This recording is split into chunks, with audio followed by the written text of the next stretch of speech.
C'est une journée comme les autres. Le soleil tape sur une pelouse verdoyante en Caroline du Sud. Une fille de 15 ans arrose les fleurs d'une maison. Elle porte ses vêtements de la veille. Elle pense au lac. Elle pense à ses amis. Et en l'espace de 30 secondes, sa vie bascule pour toujours. Ce que vous êtes sur le point d'entendre, c'est l'une des histoires de survie les plus extraordinaires que l'Amérique ait jamais connues. Pas parce que quelqu'un est venu sauver cette fille, mais parce que personne n'en avait besoin. Elle l'a fait elle-même, à 15 ans. Face à un tueur en série confirmé, responsable de la mort de moins 3 adolescentes, elle a gardé la tête froide pendant 18 heures d'enfer.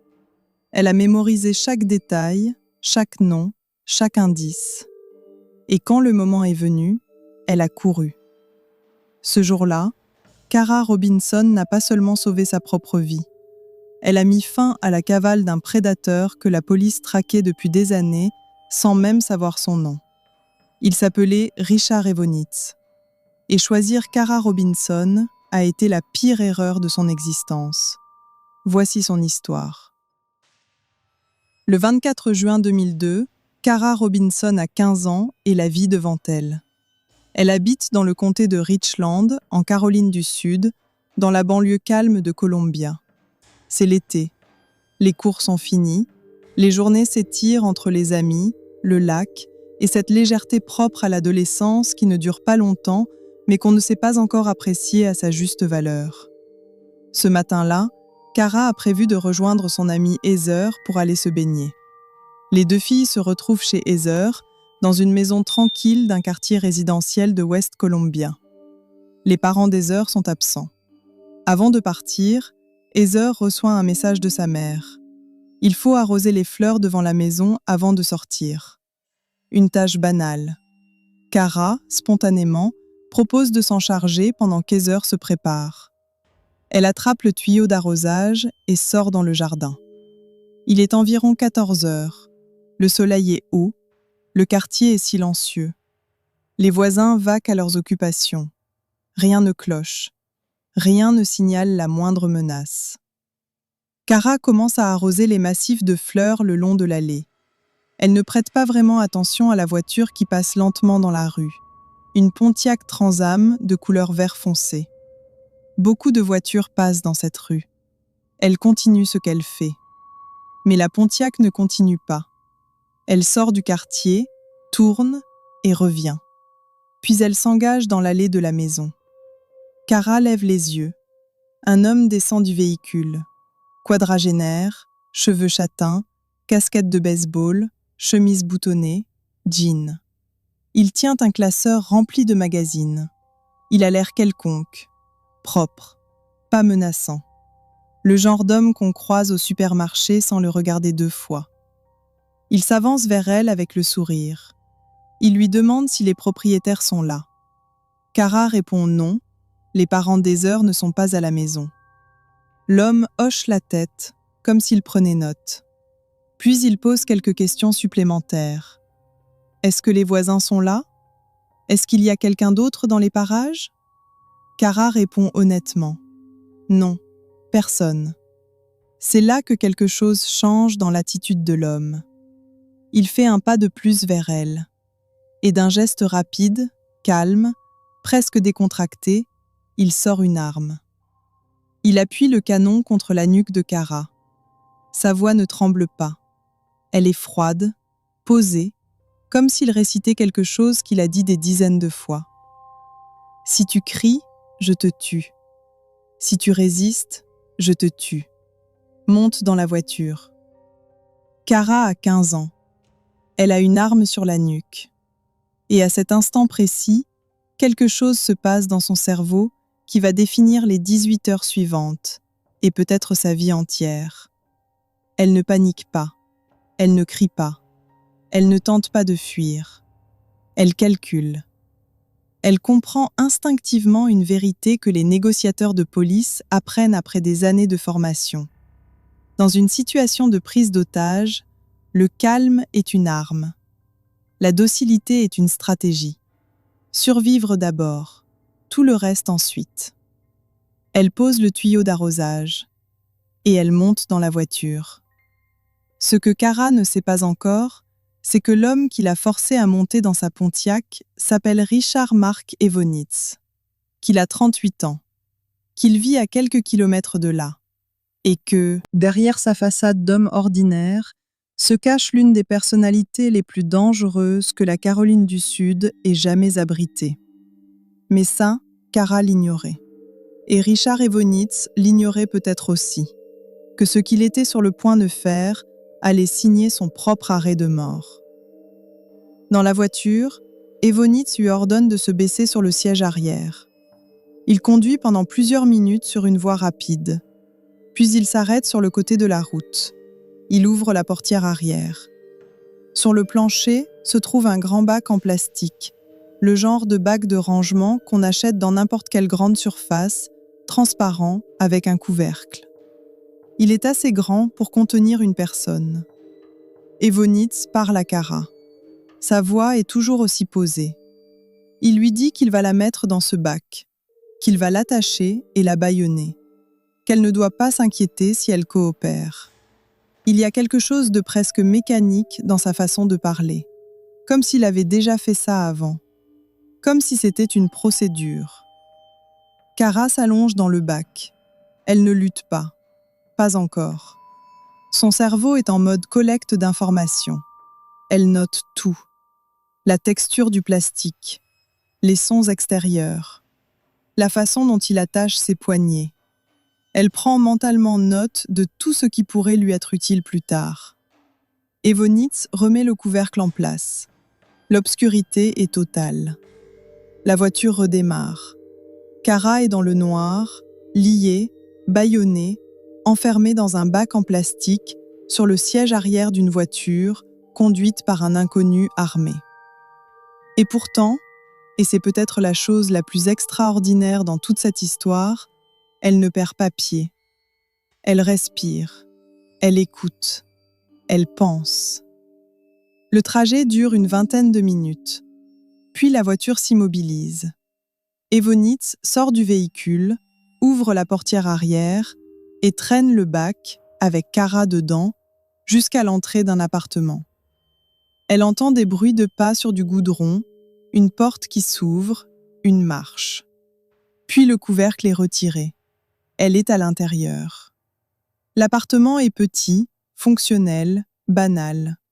Des meubles ordinaires, des étagères, une cuisine ouverte, des aquariums le long d'un mur, plusieurs, alignés, avec des poissons tropicaux et des lézards qui bougent lentement dans la chaleur des lampes.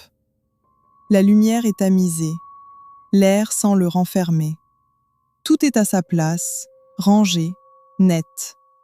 Et sur le réfrigérateur, des magnettes, des cartes de visite aimantées, du courrier posé à côté, des noms, des numéros de téléphone, des informations que personne ne pense à protéger dans son propre appartement parce que personne ne s'imagine que la personne qui les lit est une victime en train de préparer sa survie. Kara enregistre tout ça en une fraction de seconde. Elle ne peut pas tout lire d'un seul regard, mais son cerveau prend des instantanés, des fragments, des bribes qu'elle rangera mentalement pour plus tard. Evonitz la détache partiellement et lui permet de s'asseoir.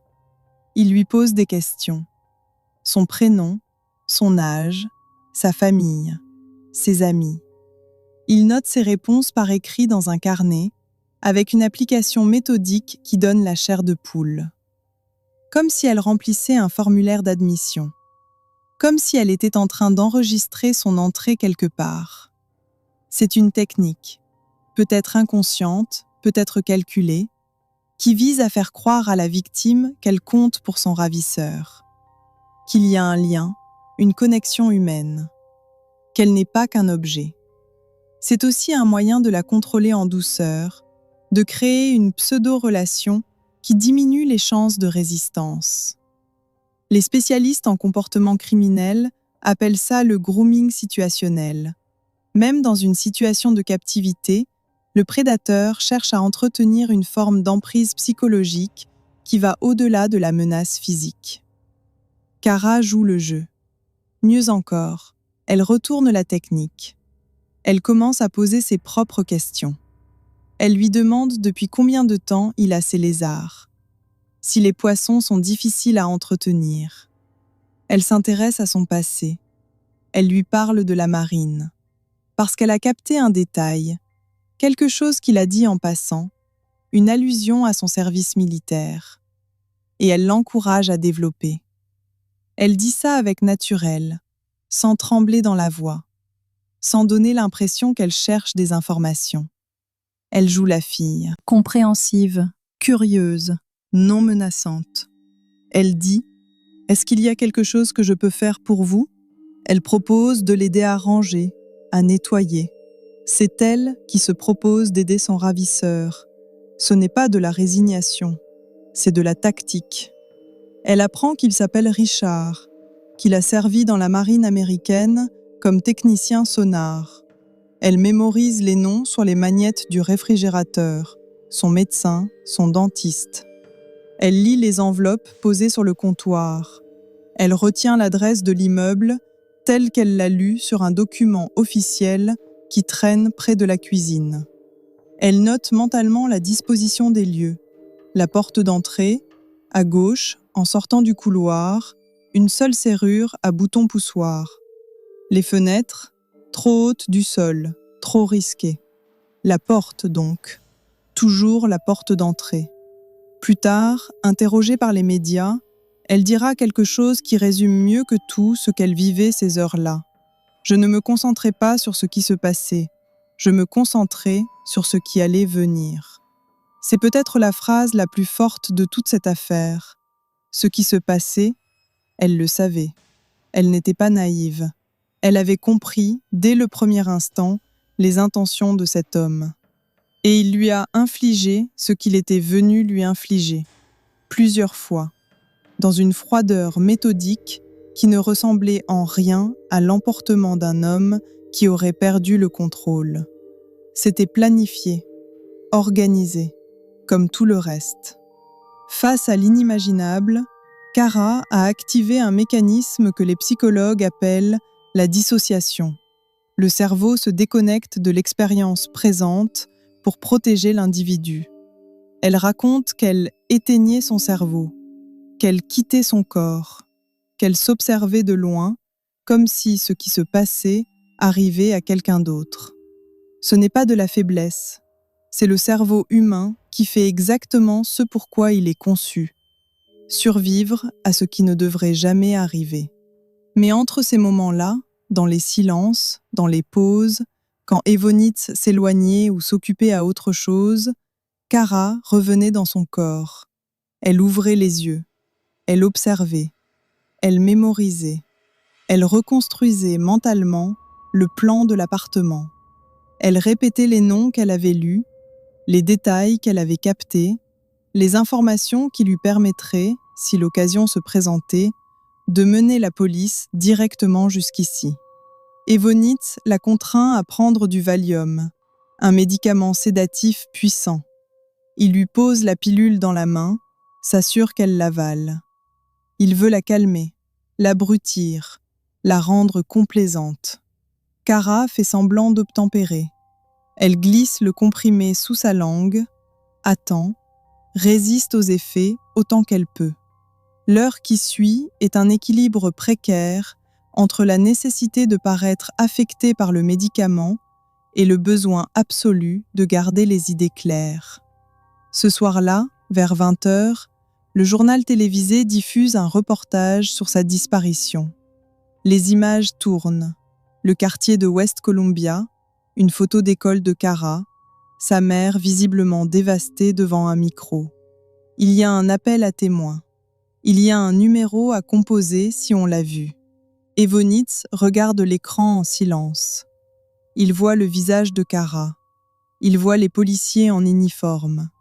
Il voit le mot « disparition » en gros sur l'écran. Et il ne dit rien. Il n'a pas l'air anxieux. Il n'a pas l'air agité. Il regarde. Il prend note. Et il éteint la télévision. Puis, il se prépare à dormir. Il attache Kara à son lit, avec des menottes garnies de fourrure synthétique et des cordes passées autour de ses chevilles. Il s'allonge à côté d'elle. Et Kara attend. Elle ne dort pas. Elle ne peut pas dormir. Elle écoute la respiration d'Evonitz ralentir, s'alourdir, se régulariser.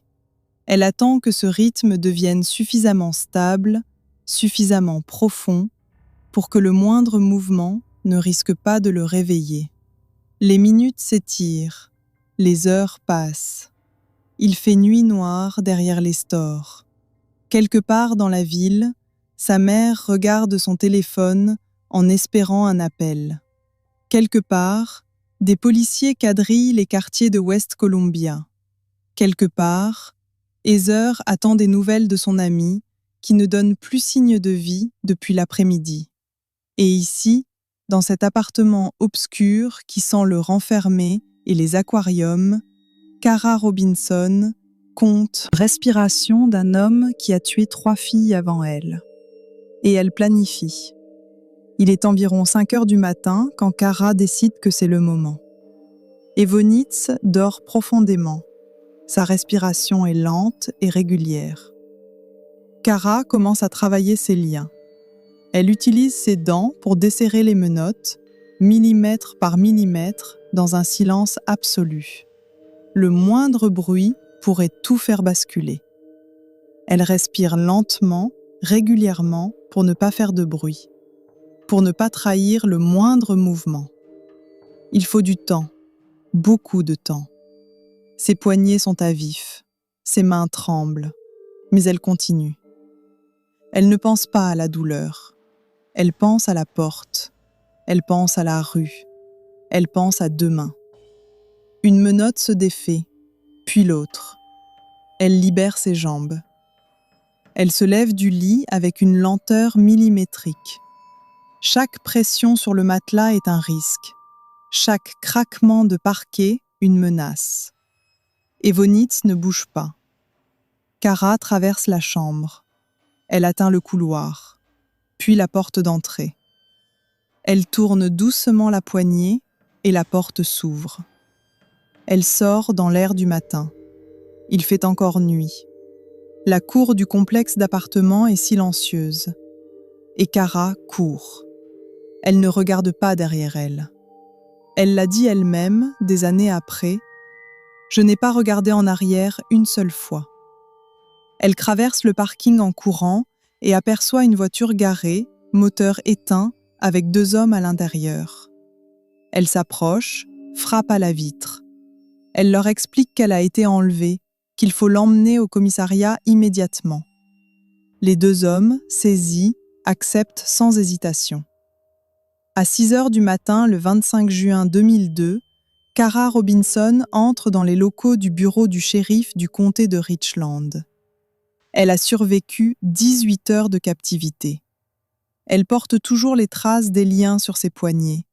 Elle est épuisée, traumatisée, meurtrie dans sa chair. Mais elle est vivante, et sa tête est encore pleine d'informations. Les enquêteurs qui accueillent Kara cette nuit-là s'apprêtent à recevoir un témoignage comme ils n'en ont jamais entendu. Elle donne le prénom de son ravisseur. Elle donne des détails sur son appartement. Elle décrit la disposition des lieux. Elle donne les noms du médecin et du dentiste qu'elle a lus sur les magnettes du réfrigérateur.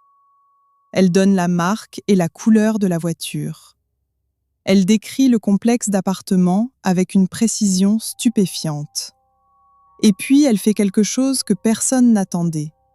Elle guide les policiers directement jusqu'à l'appartement d'Evonitz. Elle se souvient du trajet dans le bac, même dans l'obscurité totale. Elle se souvient du temps approximatif parcouru, des courbes de la route, du type de revêtement. Elle reconnaît le complexe. Elle pointe l'immeuble. Elle indique l'appartement. Les policiers entrent. Evonitz est parti. Mais tout le reste est là. Dans l'appartement, les enquêteurs découvrent un arsenal de preuves. Des cordes, des menottes, des sédatifs. Et surtout, des coupures de presse. Des articles de journaux soigneusement découpés et conservés. Des articles qui parlent de disparition d'adolescentes en Virginie quelques années plus tôt. Des affaires non résolues. Des affaires qui dormaient depuis des années sur les bureaux d'enquêteurs à des centaines de kilomètres de là. Il y a aussi des listes, écrites à la main, des noms, des adresses, des descriptions physiques de jeunes filles, des cibles potentielles pour la prochaine fois. La police comprend immédiatement qu'elle ne cherche pas simplement le ravisseur d'une adolescente. Elle vient de mettre la main sur les affaires d'un tueur en série. Si vous suivez ce genre d'histoire depuis un moment sur cette chaîne, vous savez que les témoignages de survivants sont souvent le maillon manquant qui fait s'effondrer des années d'enquête. Cara Robinson en est l'incarnation absolue. Et si vous n'êtes pas encore abonné, c'est le bon moment.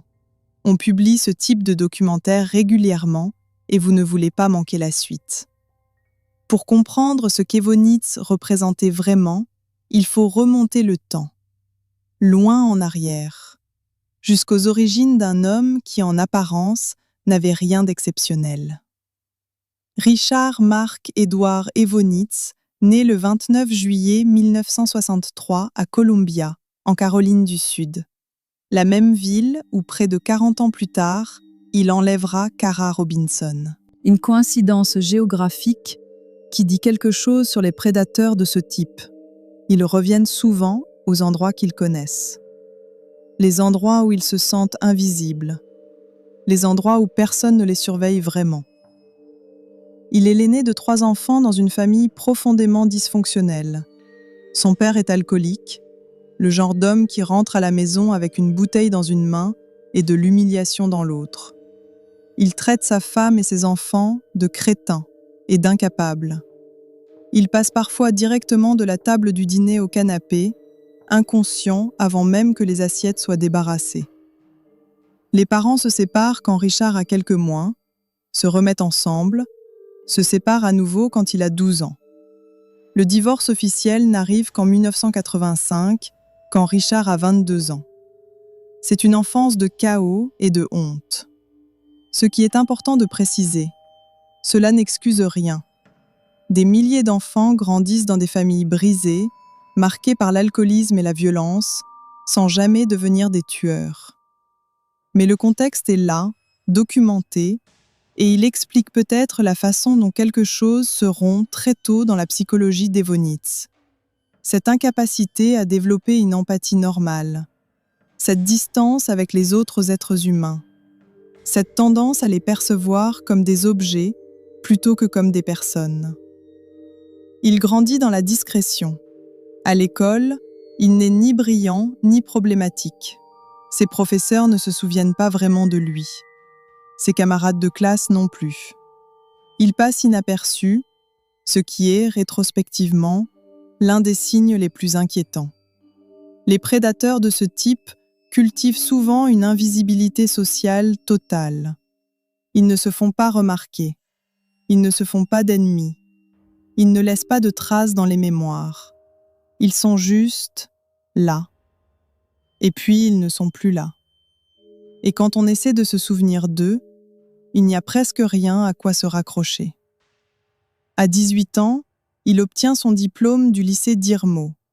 Il travaille brièvement comme gérant d'un Jiffy Lube, une station de vidange rapide. Puis, cherchant peut-être une structure, une discipline, une façon d'exister dans le monde sans avoir à se définir lui-même, il s'engage dans la marine américaine. Il devient technicien sonar, un métier précis, technique, qui demande concentration et rigueur. Il se révèle bon dans ce travail. Il reçoit une médaille de bonne conduite. Il est libéré honorablement après 8 ans de service en 1988. En surface, un parcours sans tache, un vétéran, un travailleur, un citoyen qui a servi son pays. Sous la surface, quelque chose de tout autre. Après la marine, Evonitz travaille dans des entreprises qui vendent des équipements industriels, compresseurs, matériel de rectification. Il se marie en 1987 avec une femme de 17 ans, Bonnie Lou Gower, qui n'a que 4 ans de plus que lui, mais qui, dans le contexte de l'époque, n'attire pas l'attention sur la différence d'âge ou sur la dynamique de pouvoir possible dans cette union. Le mariage durera 12 ans avant de se terminer par un divorce en 1999. Il se remarie presque aussitôt avec une dénommée Hope Marie Crowley en juillet 1999. Les finances vont de plus en plus mal. Il dépose le bilan en 1997. Il perd une maison en 1999 après un projet commercial qui échoue. Il s'enfonce progressivement dans des dettes, dans un sentiment de ratage social qui contraste avec l'image de maîtrise absolue qu'il projette par ailleurs. À l'époque des faits, il travaille dans une entreprise de compresseurs d'air à Columbia. De l'extérieur, un homme en difficulté financière, mais stable. Un voisin discret. Un mari sans histoire. Quelqu'un qui dit bonjour en sortant les poubelles. De l'intérieur, une bête qui attendait. Mais dès 1987, les masques commencent à tomber. Le 3 janvier 1987, à Jacksonville, en Floride, alors que son navire est en escale, Evonitz commet son premier délit connu. Il aborde une adolescente de 15 ans dans la rue et s'expose devant elle de manière indécente. En plein jour, sans chercher à se cacher. C'est presque comme s'il testait quelque chose, comme s'il voulait voir jusqu'où il pouvait aller sans conséquence. Le lendemain, il suit la même fille et sa mère dans un parking de centre commercial. Elle relève son numéro de plaque et alerte la police. Il est arrêté un mois plus tard, à son retour en port. Quand les policiers lui demandent pourquoi il a fait ça, Evonitz répond avec une franchise clinique et glaçante. Il admet avoir un problème avec son comportement envers les jeunes filles. Pas de déni, pas de remords apparent. Juste une reconnaissance froide, comme s'il parlait d'une anomalie mécanique à corriger. Il aurait pu, il aurait dû être surveillé de près pendant des années. Être suivi par un professionnel qualifié. Être inscrit dans un fichier qui permettrait, lors de sa prochaine arrestation, d'établir un pattern comportemental. Mais la machine judiciaire s'est contentée du minimum légal disponible à l'époque. Et Richard Evonitz a continué à vivre, à se déplacer, à progresser dans sa violence. Car c'est toujours ce qui se passe. Les prédateurs de ce type ne restent pas stationnaires. Ils escaladent. Ils poussent les limites jusqu'à ce que les limites ne signifient plus rien. Ce qui commence par un premier délit dans une rue devient 10 ans plus tard des enlèvements, des séquestrations, des meurtres. Richard Evonitz a suivi cette trajectoire avec une précision terrifiante, et personne ne l'a vu venir. Le 9 septembre 1996, Sophia Marlène Silva a 16 ans et des rêves plein la tête. Elle habite dans le comté de Spotsylvania, en Virginie, une banlieue tranquille à environ 150 km au sud de Washington. Cet après-midi-là, elle est assise sur les marches de chez elle, ses devoirs étalés devant elle. Elle vient de rentrer de l'école. Sa sœur aînée est à l'intérieur. Personne ne la voit disparaître. Il n'y a pas de cris, pas de témoins, pas de lutte apparente. Un moment, elle est là, le suivant, elle n'est plus. Comme si la nuit l'avait avalée en plein jour. Un mois plus tard, son corps est retrouvé dans un ruisseau du comté de King George, enroulé dans une couverture blanche.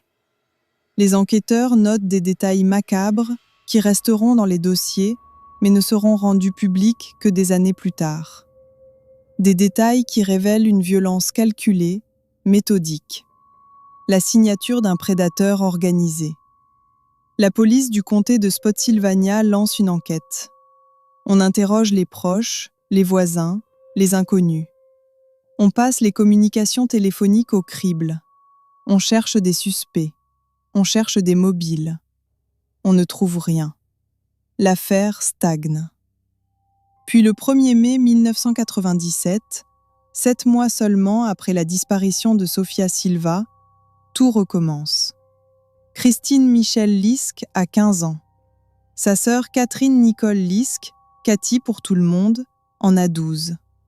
Elles habitent sur Blockhouse Road, dans le même comté de Spotsylvania. Ce soir-là, elles rentrent de l'école à pied. Leur père est encore au travail. Quand ils rentrent à la maison, les filles ne sont pas là. Ils trouvent le cartable de Christine, abandonné dans l'allée devant la maison. Juste le cartable, rien d'autre. La police est alertée immédiatement. Des recherches sont lancées. Le comté entier est passé au peigne fin. Quelques jours plus tard, les corps des 2 sœurs sont découverts dans la rivière South Anna. Ce que les enquêteurs trouvent en examinant les corps confirme le pire. Elles ont été séquestrées, subissant les pires violences, avant d'être tuées par strangulation et jetées à l'eau comme si leur vie ne valait rien. Le comté de Spotsylvania est sous le choc. 2 affaires similaires en moins d'1 an. 2 groupes de victimes, une fille seule, puis 2 sœurs. Même profil, des adolescentes enlevées devant chez elles, en plein jour, sans témoin. Même région géographique. Les enquêteurs sont persuadés d'avoir affaire au même auteur. Mais sans suspect, sans piste solide, sans ADN utilisable dans les bases de données de l'époque, l'enquête piétine. Ces 3 filles vont rester sans justice pendant 5 longues années. 5 ans pendant lesquels Richard Evonitz continue à vivre, à travailler, à se marier, à paraître normal, et pendant lesquels il surveille d'autres filles. Ce qui rend Evonitz particulièrement terrifiant, ce n'est pas seulement ce qu'il a fait, c'est ce qu'il a évité. Les profilers du FBI qui se sont penchés sur son cas après sa mort ont noté quelque chose de frappant. Evonitz était un prédateur d'une discipline rare. Il ne prenait pas de risques inutiles. Il planifiait. Il observait. Il choisissait ses victimes dans des endroits où la vigilance était faible. Des jardins résidentiels, des pelouses devant des maisons, des endroits où les gens se sentent en sécurité précisément parce qu'ils sont près de chez eux. Il se présentait toujours avec un prétexte, des magazines, des brochures, une raison d'être là. Il évaluait rapidement la situation. Y avait-il des témoins, des adultes dans les parages, avant d'agir? Si la réponse était non, il frappait. Si quelque chose clochait, il repartait. C'est précisément pour ça que pendant des années, personne ne l'a vu. Il n'existait dans aucun fichier criminel lié à ces meurtres. Il payait ses impôts, allait travailler, saluait ses voisins. Et la nuit, ou quand l'occasion se présentait, il devenait quelqu'un d'autre. Après son divorce en 1999, Evonitz quitte la Virginie et revient en Caroline du Sud, là où il est né, là où personne ne le connaît comme suspect de quoi que ce soit. Il trouve du travail dans une entreprise de compresseurs. Il se remarie. Il reprend une vie de façade parfaite. Et il reprend la chasse. Les enquêteurs découvriront plus tard, dans ces affaires, des listes de jeunes filles avec leurs adresses, leurs descriptions physiques, leur emploi du temps approximatif. Des cibles potentielles. Des proies qu'il avait identifiées, surveillées, étudiées. Des filles qui ne sauront jamais à quel point elles ont frôlé le pire. Il y avait des noms sur ces listes, des vraies personnes. Des filles qui aujourd'hui ont des familles, des vies, des souvenirs de leur adolescence.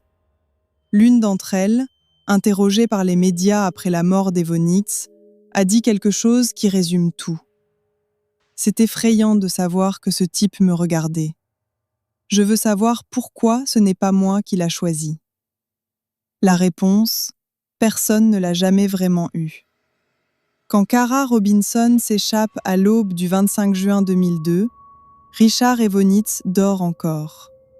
Mais quand il se réveille et découvre qu'elle est partie, Quelque chose se brise en lui. Pas de la tristesse, pas du remords, de la panique. Cette panique froide et calculatrice que connaissent les gens qui ont quelque chose à perdre. Pas leur humanité, qu'ils ont perdue depuis longtemps, mais leur liberté. Il comprend immédiatement ce que ça signifie. Elle a vu son appartement. Elle connaît son prénom. Elle a lu les enveloppes sur son comptoir, les magnettes sur son réfrigérateur. Elle se souvient du chemin parcouru. Et maintenant, elle est dehors, probablement déjà en train de parler à la police. Il calcule le temps qu'il lui reste. Pas beaucoup. Il prend ses affaires essentielles. Pas tout, il n'a pas le temps. Il laisse derrière lui des centaines de preuves de ce qu'il est, de ce qu'il a fait, de ce qu'il avait l'intention de faire. Ses coupures de presse, ses listes, ses instruments. Comme si, dans sa précipitation, il avait oublié que l'appartement était une archive de sa propre monstruosité. Il monte dans sa voiture et il prend la route vers le sud, vers la Floride, à plus de 700 km de là. Peut-être qu'il pense qu'il peut s'y fondre, y disparaître, reprendre une vie quelque part sur cette longue côte où les inconnus sont légion. Peut-être qu'il ne pense à rien de si précis. Peut-être que c'est juste l'instinct qui guide ses mains sur le volant, loin, toujours plus loin. Les policiers arrivent à son appartement quelques heures seulement après son départ. La porte est partiellement déverrouillée. L'appartement est partiellement vidé, mais pas totalement. Dans sa précipitation, Evonitz a laissé derrière lui bien plus qu'il ne le pensait. Les menottes recouvertes de fourrure, des cordes, des sédatifs, et ses coupures de journaux, ses articles sur les disparitions en Virginie, ses listes de victimes potentielles, ces preuves qui révèlent, page après page, l'étendue réelle de sa prédation. Les enquêteurs de Caroline du Sud contactent immédiatement leurs collègues de Virginie. Ils transmettent les informations sur les coupures de presse, et les laboratoires criminalistiques commencent à travailler sur les objets saisis. Les résultats arrivent vite. Les fibres retrouvées sur les menottes d'Evonitz correspondent à des fibres retrouvées sur les corps de Sofia Silva et des sœurs Lisk. La même teinte bleu foncé. Le même type de matière, caractéristique de ce type de menottes en fourrure synthétique. Une correspondance scientifique qui relie sans ambiguïté le ravisseur de Cara Robinson au meurtre non résolu de Spotsylvania. 5 ans d'enquête en suspens. 3 filles mortes, sans justice. Et c'est une adolescente de 15 ans qui vient de tout dénouer dans un bureau du shérif, avec une mémoire que des enquêteurs chevronnés auraient pu lui envier. Pendant ce temps, Evonitz roule vers la Floride. À un moment du trajet, il s'arrête. Il prend son téléphone. Il appelle sa sœur Jennifer. La conversation dure plusieurs minutes. Evonitz ne pleure pas. Il ne s'effondre pas. Il parle. Il dit qu'il a commis plus de crimes qu'il ne peut en compter. Il dit qu'il a besoin de la voir. Il lui donne rendez-vous dans un restaurant IHOP à Jacksonville, en Floride, la même ville où 15 ans plus tôt, il avait commis son premier délit connu. Un lieu de mémoire inconscient peut-être, un point de départ vers une fin. Jennifer ne se rend pas à ce rendez-vous. Elle raccroche, prend une décision et appelle la police à la place. Ce n'est pas une décision facile. C'est son frère. Elle l'a connu enfant, adolescent, adulte. Elle a peut-être cru, jusqu'à ce coup de téléphone, qu'il y avait encore quelque chose à sauver. Mais les mots qu'il a prononcés, plus de crimes qu'il ne peut en compter, ne laissent plus de place au doute. Elle appelle la police. Les autorités fédérales sont alertées. Une chasse à l'homme est lancée à l'échelle nationale. Le nom de Richard Evonitz est diffusé sur toutes les fréquences. Sa photo, tirée de ses dossiers militaires et de son permis de conduire, est transmise à tous les services de police du pays. Les autorités de Floride sont prévenues en priorité. Il est repéré le 27 juin 2002 à Sarasota, en Floride, 3 jours exactement après l'enlèvement de Cara. Les policiers locaux localisent sa voiture sur Bayfront Drive, une artère en bord de mer dans le centre de la ville. Ils encerclent le véhicule. Ils sortent leurs haut-parleurs.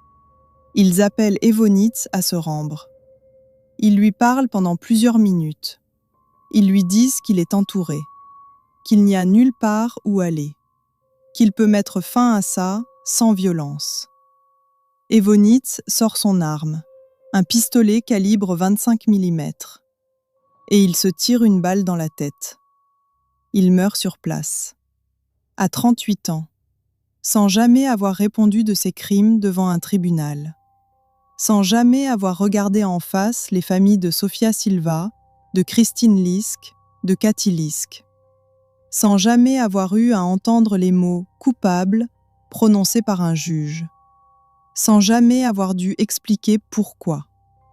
Il avait choisi Cara Robinson parce qu'elle était seule, jeune, et que personne ne regardait. Ce choix lui a coûté la vie. Dans les semaines qui suivent la mort d'Evonitz, les scientifiques de la police judiciaire travaillent d'arrache-pied pour démêler les fils d'une enquête qui s'étend sur des années et des milliers de kilomètres. Les résultats sont accablants. Des fibres roses retrouvées sur le corps de Cathy Lisk correspondent exactement à un tapis de bain rose présent dans l'appartement d'Evonitz à Columbia.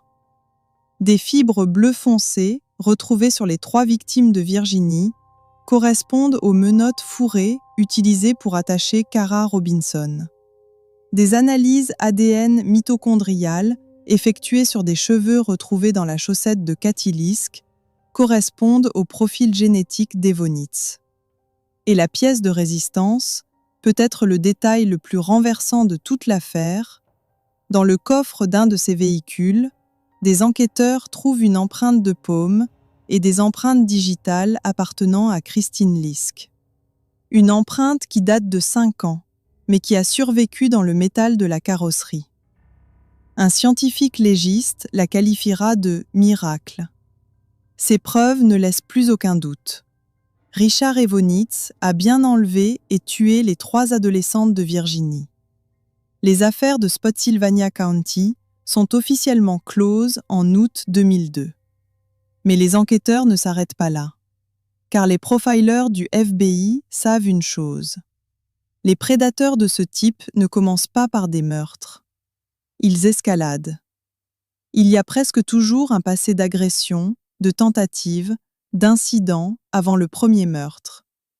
Et les crimes connus ne sont presque jamais l'intégralité du tableau.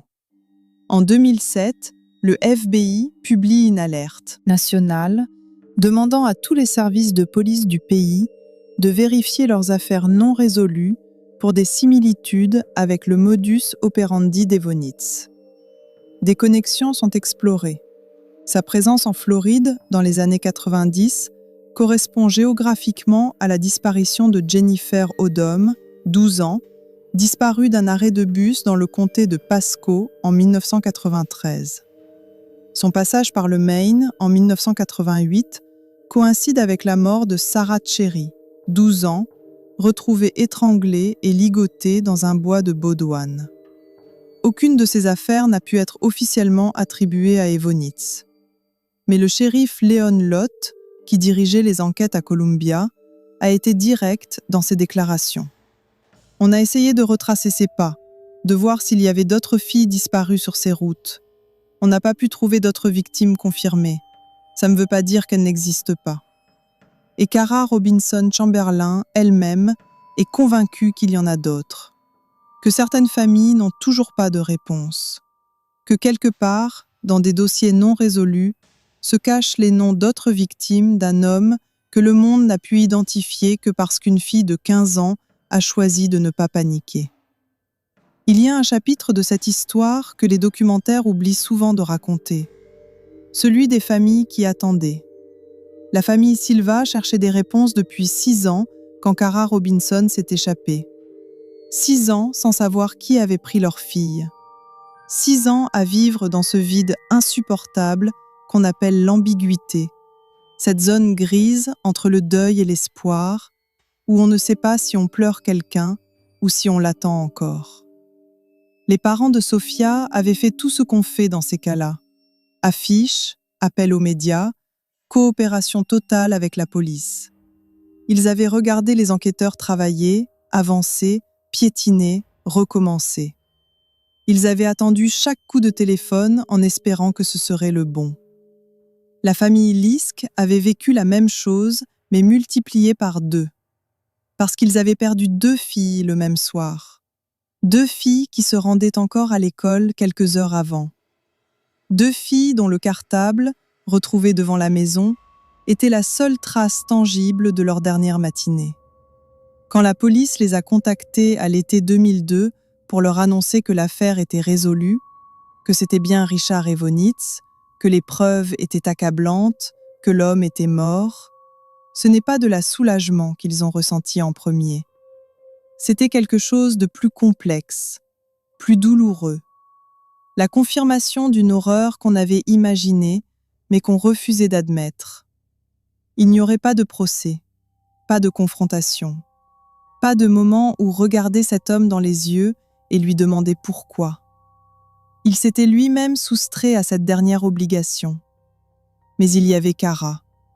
Quelques mois après les faits, Kara Robinson s'est rendue en Virginie pour rencontrer les familles de Sofia Silva, de Christine et de Cathy Lisk. Elle ne leur apportait pas de réponse. Ça, personne ne pouvait leur en donner. Mais elle leur apportait une vérité. C'est grâce à elle qu'on savait. C'est grâce à elle que les dossiers pouvaient enfin être fermés.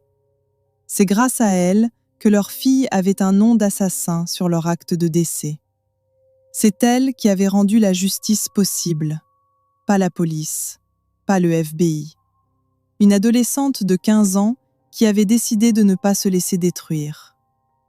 On pourrait penser que quelqu'un qui a vécu ça, enlevé à 15 ans, enfermé 18 heures avec un tueur en série, agressé sexuellement, contrainte d'ingurgiter des sédatifs, disparaisse ensuite dans l'ombre.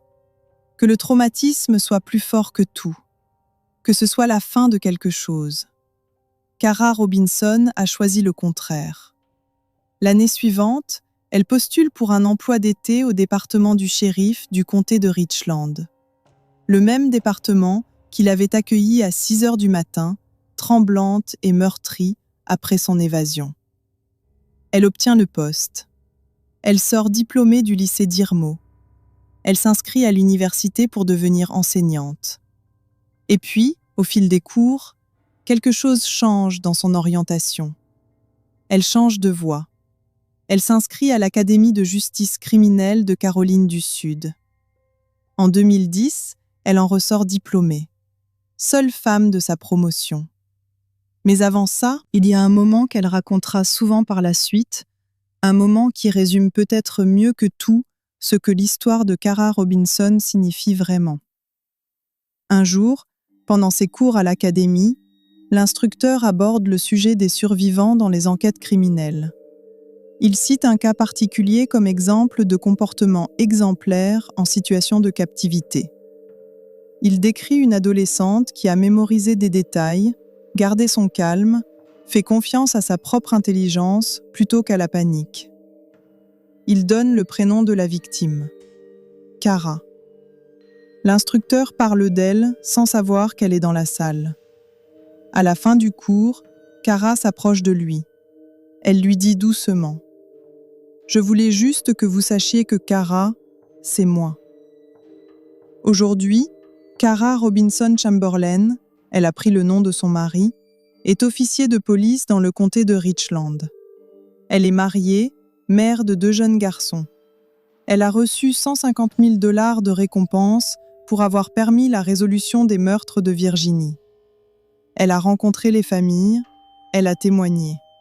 Elle a parlé. Elle parle encore. Sur TikTok, devant des centaines de milliers d'abonnés, elle partage son histoire, ses réflexions, ses conseils aux survivants. Pas pour se victimiser, pour transmettre, pour que d'autres sachent que survivre est possible, que le traumatisme n'est pas une condamnation, que ce qui vous arrive n'est pas ce que vous êtes. Elle a dit une fois, en 2022, à l'occasion du 20e anniversaire de son enlèvement, « Le choisir, moi, c'était sa plus grande erreur. » Elle n'a jamais eu tort. L'affaire Evonitz soulève des questions qui dépassent les faits bruts et qui méritent d'être posées. Comment un homme peut-il tuer 3 adolescentes et continuer à vivre normalement pendant 5 ans sans que la police soit sur sa piste? Comment le système a-t-il raté autant de signaux d'alerte? Revenons en 1987. Quand Evonitz est arrêté à Jacksonville pour son comportement indécent envers une mineure, il bénéficie d'une peine minimale, 3 ans de probatoire, une obligation de suivi psychologique. Pas de prison. Pas d'inscription sur un registre de criminels dangereux, parce qu'à l'époque, ces registres n'existent pas sous leur forme actuelle. Il reçoit un suivi pendant quelques mois, puis retourne dans la nature. En 1993, la loi Jacob-Wetterling est adoptée aux États-Unis. Une des premières lois fédérales exigeant que les auteurs de crimes graves sur mineurs s'inscrivent auprès des autorités locales. En 1996, la loi Megan est votée, rendant ces informations accessibles au public. Mais ces lois s'appliquent aux condamnés pour des crimes graves, pas à ceux qui s'en sont tirés avec une peine minimale pour un premier délit. Evonitz passait entre les mailles du filet, pas parce que le système était aveugle, mais parce qu'il avait été calibré pour des situations différentes. Pas pour un homme qui avait, seulement, commis un délit il y a 10 ans dans une autre ville. Le deuxième angle, la mobilité. Evonitz se déplace. Floride, Virginie, Caroline du Sud. Il ne tue pas dans la même juridiction. À une époque où les bases de données criminelles ne sont pas encore pleinement interconnectées entre États, cela signifie que les enquêteurs de Spotsylvania ne savent pas qu'un homme condamné pour exhibitionnisme en Floride a travaillé dans leur région au moment des meurtres. Ils ne peuvent pas croiser les informations. Ce n'est qu'en 1992 que le FBI met en place le système VICAP, une base de données nationale pour identifier les crimes en série liés entre eux. Mais en 1996, quand Sofia Silva disparaît, ce système est encore peu alimenté, peu utilisé par les forces locales, peu efficace. Autrement dit, le système existait, mais il n'était pas encore assez fort pour attraper un homme aussi méthodique qu'Evonitz. Ce qui l'a finalement arrêté, ce n'est pas la technologie. Ce n'est pas une base de données. Ce n'est pas une unité d'élite. C'est une adolescente qui a décidé d'ouvrir les yeux au lieu de les fermer. Il y a quelque chose dans l'histoire de Cara Robinson qui va au-delà du true crime, au-delà des faits, des dates, des preuves médico-légales. C'est une leçon sur la nature humaine sous pression extrême. Les psychologues qui ont étudié des situations de survie en captivité parlent d'un phénomène qu'ils appellent la dissociation adaptative. Face à un traumatisme insoutenable, une agression, une torture, une humiliation extrême, le cerveau peut déclencher un mécanisme de protection. Il se déconnecte de l'expérience immédiate pour permettre à l'individu de fonctionner dans l'urgence. Certaines victimes rapportent qu'elles se regardaient de l'extérieur, comme si elles observaient la scène depuis une caméra distante. Cara Robinson a décrit exactement ça. Pendant les heures les plus sombres de sa captivité, elle dit qu'elle a éteint son cerveau et quitté son corps. Mais entre ces moments, et c'est là que son cas est extraordinaire, elle est revenue dans son corps avec une lucidité totale. Elle a utilisé chaque instant de répit pour observer, mémoriser, planifier. Ce n'est pas un talent inné, c'est une décision, consciente, répétée, renouvelée à chaque moment où la panique aurait pu la submerger. Les négociateurs de prise d'otages passent des années à apprendre à garder leur calme, à analyser leur interlocuteur, à manipuler subtilement la dynamique d'une situation explosive. Cara Robinson l'a fait instinctivement, seule, sans formation, à 15 ans, face à un tueur en série armé. Le shérif Leon Lott, qui a conduit l'enquête en 2002, l'a dit mieux que quiconque. Elle a contrôlé ses émotions au point d'être capable d'élaborer un plan. C'est ce que font les négociateurs de police. Kara n'a pas survécu par chance. Elle a survécu par choix. Et ce choix a sauvé, au minimum, les vies que Richard Evonitz avait notées sur ses listes. Il fait jour sur Columbia, Caroline du Sud. Quelque part dans cette ville, une femme emmène ses 2 fils à l'école. Elle est officier de police. Elle connaît les dossiers criminels par cœur. Elle sait ce que les gens peuvent faire les uns aux autres dans les moments les plus sombres. Et elle sait aussi ce qu'une personne peut accomplir quand elle refuse de se laisser définir par l'horreur qu'on lui inflige. Kara Robinson Chamberlain a aujourd'hui 38 ans. Elle est vivante. Elle est épanouie. Elle a construit une vie que personne, un soir de juin 2002, n'aurait pu lui promettre. Richard Evonitz est mort à 38 ans, dans un parking de Floride, une balle dans la tête, fuyant les conséquences d'un choix catastrophique. Sofia Silva aurait 36 ans aujourd'hui. Christine Lisk en aurait 42. Cathy Lisk, 39. Des femmes qui auraient pu avoir des familles, des carrières, des vies entières devant elles. On ne saura jamais combien de victimes Richard Evonitz a réellement faites. On ne saura jamais combien de noms dormaient sur ces listes qu'il n'a jamais eu le temps de cocher. Ce qu'on sait, c'est que la liste s'est arrêtée le 25 juin 2002 à 6 heures du matin. Quand une fille de 15 ans a traversé un parking en courant vers une voiture inconnue et dit « Je viens d'être enlevée, emmenez-moi à la police ». Il y a des histoires qui rappellent pourquoi on raconte des histoires. Pas pour faire peur, pas pour morbidement cataloguer l'horreur humaine, mais pour rappeler ce que ça signifie de choisir de survivre, ce que ça coûte, ce que ça rend possible. Si cette vidéo vous a touché, si l'histoire de Kara vous a bousculé autant qu'elle me bousculait en la racontant, il y a un geste simple que vous pouvez faire avant de passer à autre chose. Abonnez-vous à la chaîne. Chaque abonnement, c'est un signal envoyé à l'algorithme pour que ces histoires continuent à être racontées. Ces histoires méritent d'être entendues. Ces victimes méritent qu'on se souvienne d'elles. Et les survivants comme Kara méritent d'être célébrés.